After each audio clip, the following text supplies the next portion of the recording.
আবারও আজকে একটা নতুন রেসিপি নিয়ে হাজির হয়েছি তোমাদের সামনে। আমি মমতা কিচেন। আজকে নিয়ে এসেছি পাবদা মাছের ঝোল। অসাধারণ লাগে, আমার এই পাবদা মাছটা অনেক পছন্দের। তোমাদের কিরকম লাগে একটু কমেন্ট করে জানাবে।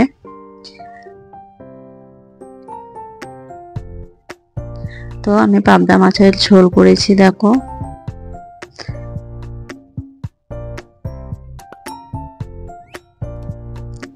তো পাবদা মাছটা আমার কিন্তু অসাধারণ লাগে, আর রান্নাটা খুব সুন্দর হয়েছিল। আমি যেভাবে রান্না করেছি ওই প্রসেসে রান্না করলে কিন্তু অসাধারণ লাগবে।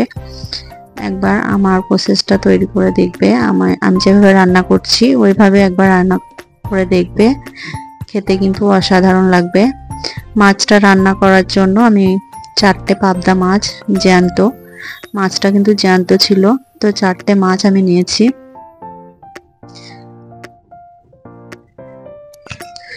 আর পাবদা মাছটা জ্যান্ত ছিল বলে আরো টেস্টটা বেশি ছিল, মাছটা অনেক টেস্টি হয়েছিল। তো পাবদা মাছটা আমি কেটে বেছে নিয়ে এসেছি।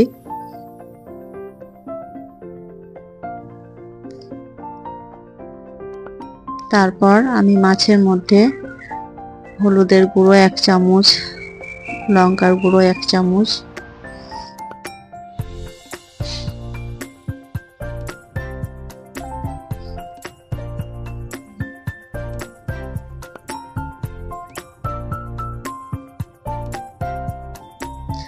এক চামচ লবণ আর একটু সরিষার তেল দিয়ে মাখিয়ে মাছটাকে আমি ভেজে নেব। মাছটা আমি হালকা ভাবে ভাজবো, খুব একটা কড়া করে ভাজবো না। মাছ রান্না করার জন্য ভাজা করতে গেলে মাছটা হালকা ভাজলে আমার মনে হয় বেশি স্বাদ হয়। তো আমি মাছটা ভেজে নিব এখন। আর এদিকে আমি মশলাটা বাটবো, তার জন্য 1 চামচ মতো সরিষা নিয়েছি, কালো সর্ষে। তারপর 1 চামচ মতো পোস্ত নিয়েছি।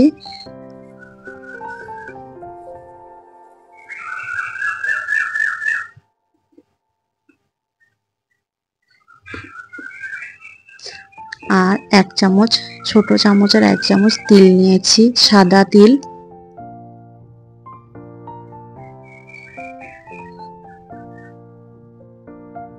তারপর আমি 2টো পেঁয়াজ নিয়েছি আর 4টে কাঁচা লঙ্কা নিয়েছি। আমি এটা পেস্ট করে নিব।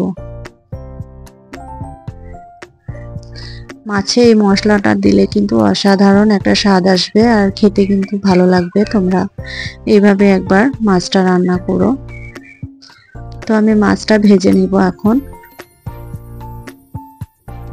তো মাছটা আমি ভেজে নিচ্ছি। আমি তার জন্য চুলোতে কড়াই বসিয়ে তার মধ্যে কিছুটা তেল আমি গরম বসিয়ে তার মধ্যে মাছগুলো অল্প অল্প করে দিয়ে ভেজে নিচ্ছি।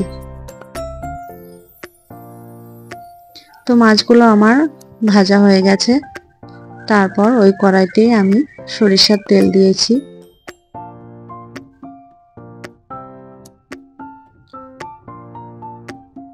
তারপর যে মশলাটা পেস্ট করলাম ওটা আমি দিয়ে দিলাম। আর মাছ রান্না করতে গেলে একটু সরষের তেল দিয়ে রান্না করলে আমার মনে হয় স্বাদটা অনেক সুন্দর হয়। তো সরষের তেল দিয়ে রান্না করবে, মাছটা অনেক সুন্দর লাগবে। আমার কিন্তু পাবদা মাছ খেতে অনেক ভালো লাগে। তোমাদের কেমন লাগে একটু কমেন্ট করে জানাবে। আর তোমরা যে আমার ভিডিওটা দেখছো তার জন্য তোমাদেরকে অসংখ্য ধন্যবাদ। সবসময় এরকম ভাবে আমার পাশে থেকো তোমরা সবাই। তোমাদের পাশেও আমি থাকবো ইনশাআল্লাহ। তারপর আমি মশলাগুলো একটু একটু করে দিয়ে দিচ্ছি। প্রথমে দিয়েছি আমি ধনিয়ার গুঁড়ো 1 চামচ,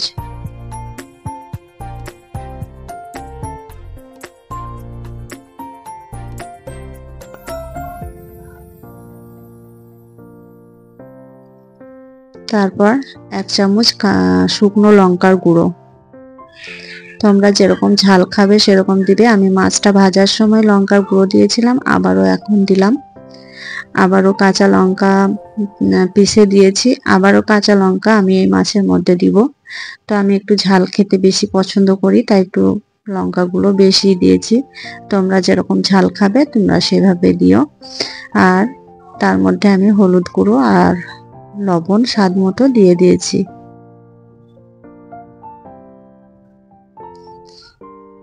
আমার রান্নাগুলো যদি তোমাদেরকে ভালো লেগে থাকে লাইক কমেন্ট শেয়ার করবে আর বেল আইকনটা প্রেস করবে, তাহলে নোটিফিকেশনটা তোমাদের সামনে চলে আসবে।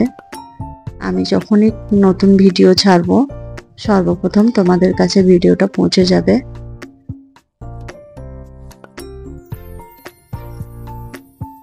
আর তোমরা কে কোথা থেকে আমার ভিডিওটা দেখছো একটু কমেন্ট করে বলো। তো মশলাটা আমি কষে নিচ্ছি।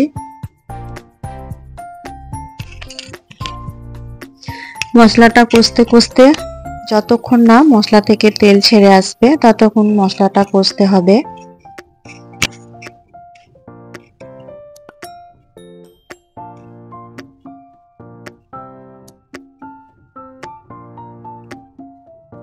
তো আমার মাছ ভাজা মাছের যে তেলটা ছিল আমি ওই তেলটাও দিয়ে দিলাম।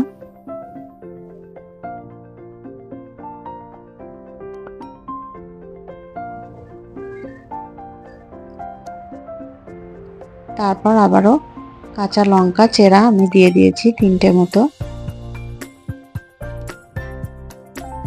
তোমাদের পাবদা মাছ খেতে কেমন লাগে কমেন্ট করে জানাবে।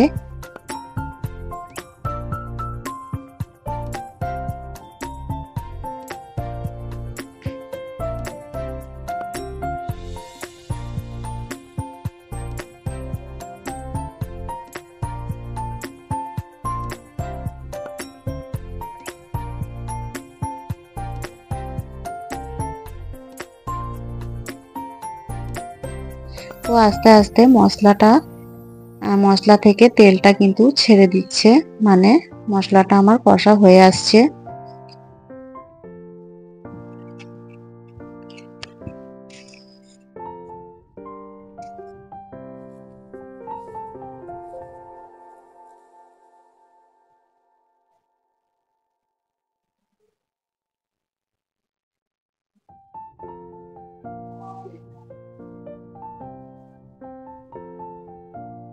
তো পুরোপুরি মশলা থেকে তেলটা ছেড়ে দিয়েছিল, তারপরে আমি এর মধ্যে পানি দিয়েছি। পানি দিয়ে আমি একটু ফুটিয়ে নিয়ে মাছগুলো ভেজে রেখেছিলাম ওগুলো দিয়ে দিব।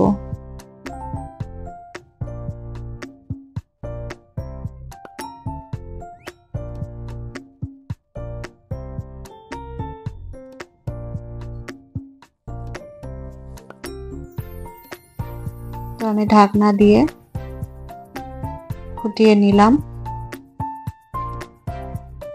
তারপরে আমি মাছগুলো কিন্তু এর মধ্যে দিয়ে দিব। তো মাছগুলো আমি ঝোলের মধ্যে দিয়ে দিলাম, মশলাটার মধ্যে আমি কিন্তু মাছগুলো দিয়ে দিলাম। তো কালারটা অনেক সুন্দর আসছে, দেখতে যেমন সুন্দর খেতে কিন্তু অসাধারণ।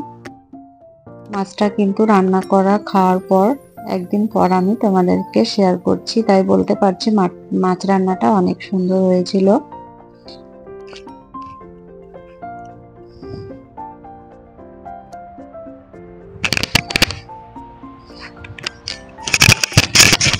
তারপর মাছ রান্নাটা যখন শেষ মুহূর্তে আমি কিছুটা ধনিয়া পাতা কেটে রেখেছিলাম সেটা দিয়ে দিলাম। তো দেখতে পাচ্ছ কত সুন্দর একটা কালার আসছে, আর এই মাছের ঝোলটা খেতে কিন্তু অসাধারণ লাগে।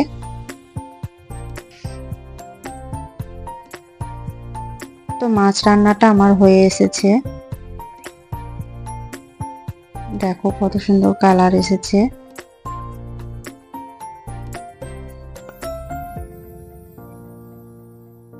মাছটা আমার হয়ে গেছে। আমি এবার গ্যাসের চুলোটা বন্ধ করে কিছুক্ষণ চুলোর মধ্যেই রেখে দিব। তারপর আমি সার্ভ করে নিয়ে এসেছি। দেখো মাছটা অনেক সুন্দর হয়েছে। তোমাদেরকে ধন্যবাদ এতক্ষণ ধরে আমার ভিডিওটা দেখার জন্য, অসংখ্য অসংখ্য ধন্যবাদ। চ্যানেলটাকে যদি সাবস্ক্রাইব করে থাকো তাহলে অসংখ্য অসংখ্য ধন্যবাদ। আর এখনো যারা চ্যানেলটাকে সাবস্ক্রাইব করোনি তারা একটু সাবস্ক্রাইব করে পাশে থেকো।